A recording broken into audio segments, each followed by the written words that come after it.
Arus balik Lebaran 2025 dimulai. Polisi dan sejumlah pihak telah menyiapkan sejumlah rekayasa lalu lintas untuk menghindari kepadatan kendaraan. Kakor Lantas Polri Irjen Agus Suryo Nugroho mengungkap one way nasional akan diberlakukan dari gerbang tol Kalikangkung arah Jakarta saat arus balik. Rekayasa lalu lintas tersebut diterapkan jika jumlah kendaraan di area gerbang tol Kalikangkung telah mencapai 3.300 kendaraan. Karena dengan kapasitas itu, tol kalau hanya satu lajur yang menuju ke Jakarta tidak nampung. Setelah one way keluar di 70, nanti juga ada perhitungan lagi di sana.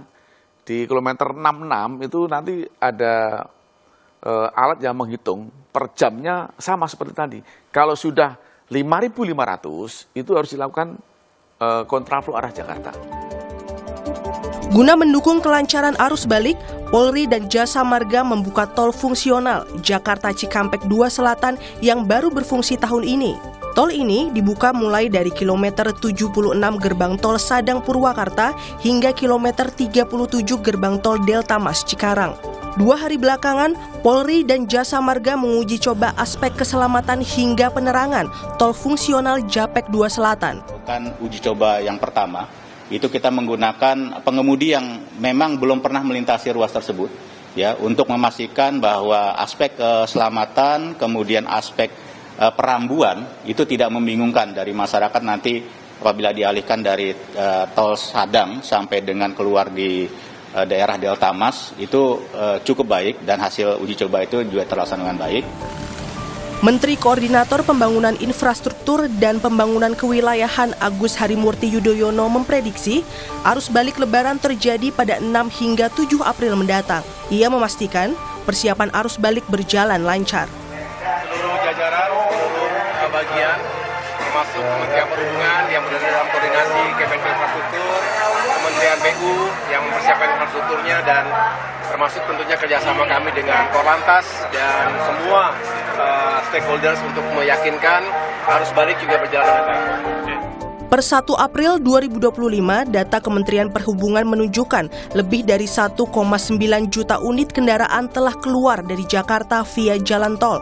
Berdasarkan hal ini, polisi dan sejumlah pihak terkait perlu mengantisipasi pergerakan kendaraan saat arus balik Lebaran agar tidak terjadi kemacetan ekstrim. Tim Liputan Kompas TV. Waktunya kami bahas lebih dalam terkait persiapan arus balik Lebaran bersama Kepala Korps Lalu Lintas Mabes Polri Irjen Agus Suryo Nugroho. Pak Agus, selamat malam Pak. Selamat malam. Terima kasih sebelumnya sudah mau bergabung bersama kami di tengah aktivitas Anda memantau sejumlah titik pantauan arus mudik dan arus balik Lebaran kali ini. Tapi lebih lengkap soal diskusi kita kali ini akan kita bahas setelah kita dengarkan dulu kumandang azan maghrib untuk wilayah DKI Jakarta dan sekitarnya. Kami akan lanjutkan lagi sebentar lagi. Selamat menunaikan ibadah sholat maghrib untuk Anda umat muslim di wilayah DKI Jakarta dan sekitarnya. Kami masih akan memulai diskusi bersama dengan Kepala Korps Lalu Lintas Polri Irjen Agus Suryo Nugroho. Pak Agus masih bersama saya ya Pak? Oke. Membaca dinamika yang berlangsung di beberapa titik dan hasil analisis dari teman-teman Korlantas, persisnya kapan sebetulnya arus balik Lebaran sudah terjadi dan kapan puncaknya bakal berlangsung Pak? Baik, terima kasih. Tentunya kita berangkat dari proyeksi kendaraan yang keluar dari Jakarta pada saat arus mudik itu sudah hampir 2.160.000. Maka dari itu, Korlantas Polri mempertimbangkan skenario daripada cara bertindak, dan Bapak Kapolri juga mengingatkan bahwa operasi ini adalah operasi kemanusiaan. Jadi yang paling terpenting adalah aman dan keselamatan. Oleh sebab itu, JP-JP taktis itu tentunya nanti dikaitkan dengan traffic accounting.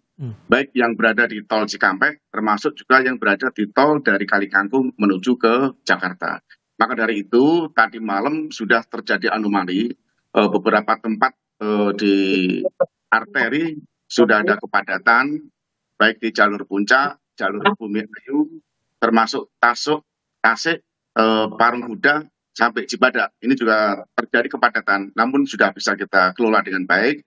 Dan hari ini dari kilometer 70 sampai kilometer 46 kita sudah berlakukan kontraflow arah ke Jakarta, tentunya berkaitan dengan parameter-parameter radar yang berada di kilometer 70. Dan pukul 16.15 tadi sore kita sudah melakukan kontraflow arah balik, arus balik dari kilometer 188 sampai kilometer 70 karena sudah ada bangkitan arus yang tentunya harus kita kelola dan harus kita alirkan cepat ke arah Jakarta. Oke, sehingga dipastikan bahwa hari ini sudah mulai terjadi arus balik dan puncaknya prediksinya kapan Pak? Boleh ditegaskan lagi? Ketika kita melihat proyeksi kendaraan yang keluar dari Jakarta dan kita menanti arus balik, diperkirakan nanti tanggal 5, 6, 7 itu puncak. Namun demikian, Korlantas dengan stakeholder, dengan kementerian dan lembaga termasuk Jasa Marga, nanti flag out untuk arus balik, one way nasional arus balik itu nanti pada tanggal 6 hari Minggu. Itu diperkirakan puncak arus baliknya. Oke, karena ada pandangan juga bahwa arus balik ini polanya bakal berbeda dengan arus mudik. Polanya bakal bergelombang pada tanggal-tanggal tertentu. Apakah sejauh ini dari rentang tanggal 5 sampai 7 yang Anda jelaskan itu kemungkinannya jumlah atau volume kendaraan bakal rata semua dalam posisi meningkat atau ada kecenderungan di tanggal tertentu saja, Pak? Hari ini kita sudah mulai menghitung ya, traffic counting yang sudah masuk ke Jakarta. Maka dari itu proyeksi yang tadi hampir 2.160.000 yang sudah keluar dari Jakarta, baik itu menuju ke Medan, melalui Lampung dan Trans Jawa, ini harus kita kelola. Hari ini kita lakukan kontraflow karena kriteria untuk dilakukan kontraflow itu sudah ada hitung-hitungannya, ada visi rasionya. Di kilometer 70, radar sudah menunjukkan per jam berturut-turut itu 5.500. Sehingga kita berlakukan kontraflow arah satu lajur. Dan selanjutnya, maka dari itu bangkitan arus masih terlihat dari arah Trans Jawa Timur, kita melakukan one way lokal dari kilometer 188 sampai kilometer 70. Gitu Mas. Oke, ditambah lagi kan analisis perilaku pemudik kalau membaca pola saat arus mudik waktu itu Pak, ini kan mereka kebanyakan berangkat di saat penerapan rekayasa lalu lintas ini berjalan. Apakah dengan membaca pola itu di arus balik juga akan terjadi hal yang sama dan cukupkah dengan skema yang ada sekarang, one way, kontraflow dan kemungkinan potensi ganjil genap atau ada antisipasi lain yang dilakukan polisi Pak untuk arus balik ini? Berkaitan dengan bangkitan arus dan kenaikan arus, ini kan kita tidak bisa memprediksi, tetapi kita bisa menghitung kendaraan-kendaraan yang sudah mengalir, yang mengarah ke Jakarta melalui gate tol dan radar. Maka dari itu, kapan akan dilakukan kontraflow, kapan akan dilakukan one way, tentunya peningkatan itulah yang harus kita lakukan rekayasa, baik itu kontraflow dan one way. Termasuk juga Korlantas Polri atas petunjuk Bapak Kapolri juga melakukan penebalan anggota, penambahan tim urai, dan siaga personel, dan bahkan mobil-mobil unit patroli akan kami pajang sepanjang jalan. Sehingga betul-betul duta-duta balik ini betul-betul nanti selamat sampai tujuan. Dan yang paling terpenting adalah kondisi fisik sudah beda ya antara mudik dan balik. Mungkin sudah lelah sehingga dibuat santai saja karena memang perjalanan ini harus dinikmati dengan aman, selamat, tertib, dan lancar. Oke, ada titik krusial atau titik yang menjadi concern tertentu Pak untuk penambahan personel di sepanjang jalur mudik ini Pak? Sepanjang arus balik ini? Di samping jalan tol, kita juga harus mengelola arteri. Karena ketika kita melakukan one way, tentunya dampak daripada arteri juga harus kita pertimbangkan. Maka dari itu, Korlantas Polri melalui Mabes Polri, Operasi Ketupat membentuk pos PAM sejumlah 2.835. Yang pos-pos PAM inilah yang berada di titik-titik krusial, baik itu black spot, trouble spot, termasuk juga tanjakan turunan yang biasanya ini selalu dijaga oleh petugas. Maka dari itu, perintah Bapak Kapolri diperintahkan untuk mempertebal dan bahkan personel yang tidak terlibat dalam operasi dilibatkan untuk mempertebal agar betul-betul di sepanjang jalan itu ada petugas-petugas yang melayani duta-duta balik ini. Ditambah lagi dari pihak Jasa Marga juga menambah atau mengoperasikan jalur fungsional ya Pak, terutama untuk jalur tol Jakarta Cikampek 2 Selatan yang bakal beroperasi sewaktu-waktu bila terjadi kepadatan lalu lintas. Untuk concern di jalur fungsional sendiri Pak, sejauh mana dari Korlantas mencermati itu Pak? Ini bagus sekali ya dari Jasa Marga. Di samping fungsi jalan tol Japek 2 Selatan, itu dari Jasa Raharja dengan Jasa Marga juga ikut turun di lapangan. Jadi unit-unit patrolinya berada di tepi jalan, baik itu di jalan tol dan arteri. Kalau Japek 2 Selatan ini sudah diuji coba. Kemarin malam kita uji coba, terus tadi siang kita uji coba. Ini cukup bisa memecah arus yang tadinya arah balik dari Bandung ke Jakarta itu biasanya melalui Cikampek kilometer 66B itu crossing dengan arah perjalanan yang dari Transjawa. Sekarang di kilometer 76 di Cipularang itu sudah dikeluarkan melalui exit Sadang. Jadi exit Sadang itu nanti masuk ke tol fungsional yang ini tidak membayar sepanjang 32 km dari Sadang sampai ke Cibatu, sampai Meikarta, dan nanti langsung keluar di kilometer 34. Yang tahun lalu ini belum dilaksanakan. Baru tahun ini dilakukan, sehingga bangkitan arus yang dari Transjawa dan yang dari Bandung, crossingnya itu nanti bisa kita pecah. Sehingga bangkitan arus yang ada di Cikampek ini bisa kita kelola dengan baik, sehingga kemungkinan volume kendaraan yang dari kilometer 70 ini akan berkurang ketika melintasi 66 sampai menuju ke arah Jakarta. Untuk pengamanan di jalur fungsional sendiri bagaimana Pak? Mengingat ini kan penerangan dan juga rambunya tidak sama seperti jalur tol existing yang biasa dilewati oleh para pengguna jalan. Apakah ada concern khusus penempatan dari petugas keamanan akan ditempatkan dalam radius berapa kilometer begitu? Maka dari itu kemarin malam Korlantas Polri, Jasa Marga melakukan uji coba pada malam hari. Bagaimana berkaitan dengan perlambuan, bagaimana dengan kondisi jalan, bagaimana dengan penerangan jalan, dan jalannya masih berdebu. Ini sebagai evaluasi. Terus tadi siang kita uji coba lagi pada siang hari. Kebetulan agak padat ya pada jam-jam 14 tadi. Siang kita lakukan uji coba. Tentunya masyarakat juga kita untuk menggunakan jalur ini karena memang ini jalan tol yang belum selesai tetapi sudah difungsikan. Maka dari itu perhatian khusus dari pihak kepolisian, Jasa Marga ini akan dipertebal di arah sana. Oleh sebab itu tadi saya sampaikan bahwa di samping mempertebal di tempat-tempat jalan tol termasuk juga jalan fungsional ini kita pertebal anggota, termasuk juga kendaraan-kendaraan patroli agar supaya nanti yang melintasi merasa aman dan apabila ada sesuatu bisa komunikasi dengan anggota. Termasuk juga pospam yang berada di jalan fungsional ini juga sudah diadakan.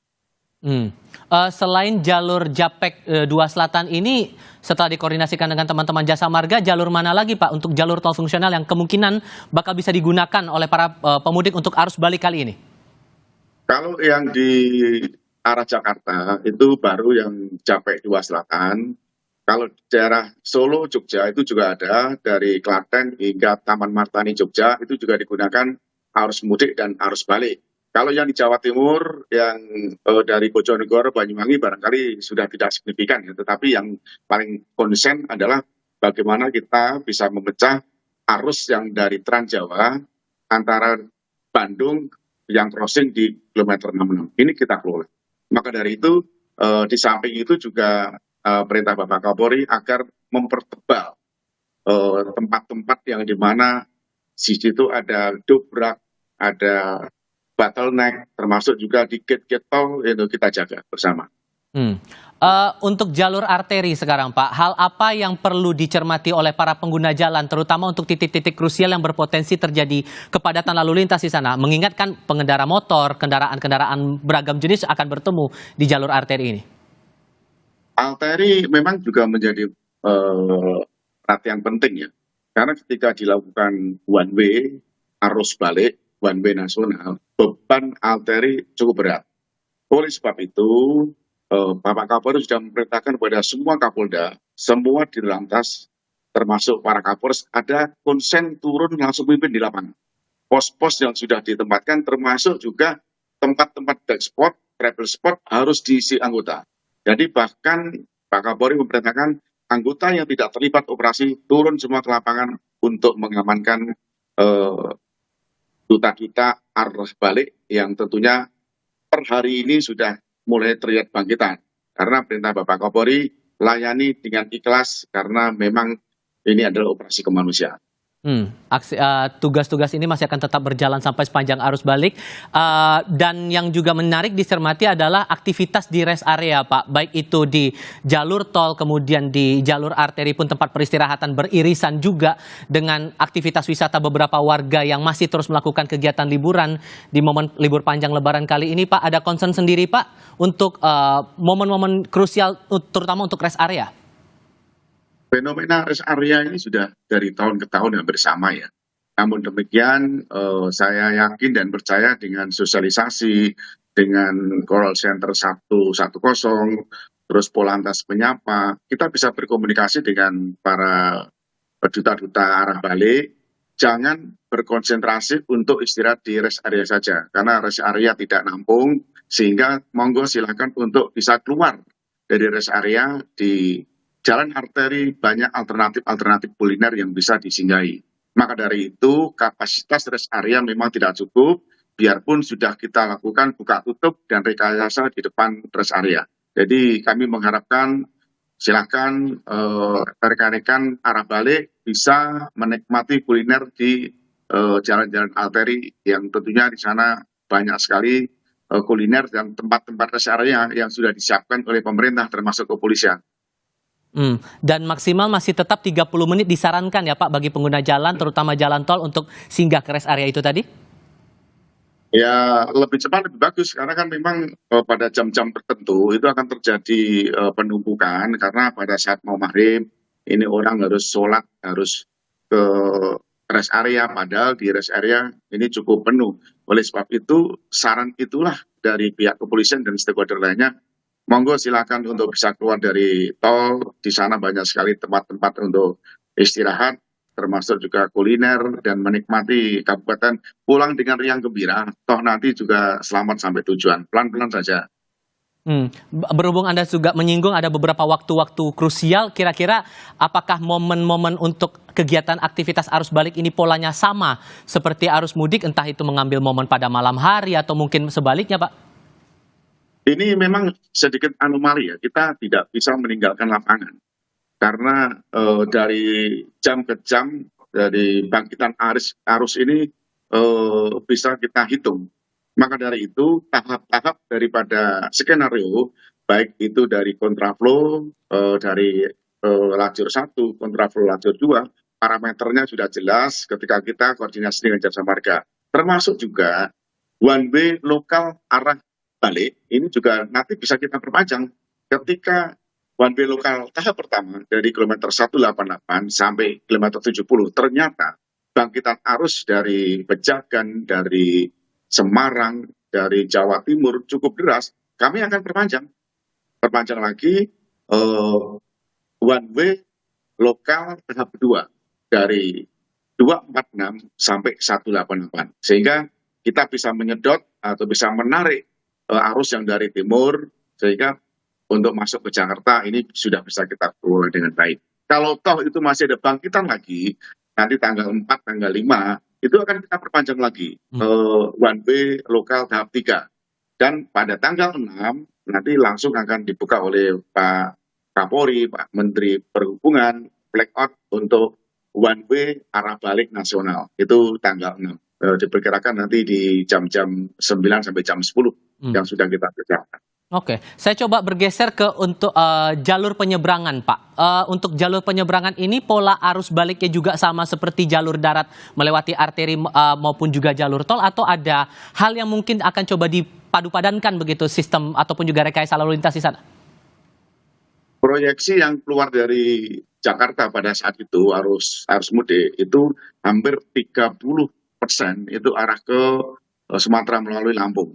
Jadi dari Bakauheni ke Merak ini hampir tidak ada masalah, karena ada 3 pelabuhan yang connecting langsung yang sudah berjalan dengan baik, dan sampai saat ini di Bakauheni cukup terkendali, karena memang justru pada saat arus balik inilah di Bakauheni cukup menumpuk, tetapi bisa dikendalikan karena di sana rolakirnya, buffer zone-nya itu cukup luas, termasuk juga pelabuhan BPJ, pelabuhan Wika, ini 3 pelabuhan digunakan. Dan bahkan tidak ada delay system karena sudah dikelola dengan baik untuk penyeberangan dari Bakauheni menuju Merak, termasuk juga tol dari Merak Cikupa juga terkendali. Alhamdulillah ini berkat kerja sama karena ini mudik ini balik ini adalah tugas kita semuanya, tanggung jawab para duta-duta para balik juga karena harus betul-betul harus lancar, aman dan selamat. Doa kita semua semoga semua berjalan dengan lancar dan baik sampai akhir dari arus balik ini. Pak Kakor Lantas Polri, terima kasih banyak sudah mau berbagi informasi bersama kami. Sehat selalu untuk Anda sepanjang operasi ketupat ini ya Pak ya. Selamat malam Pak. Selamat malam, terima kasih.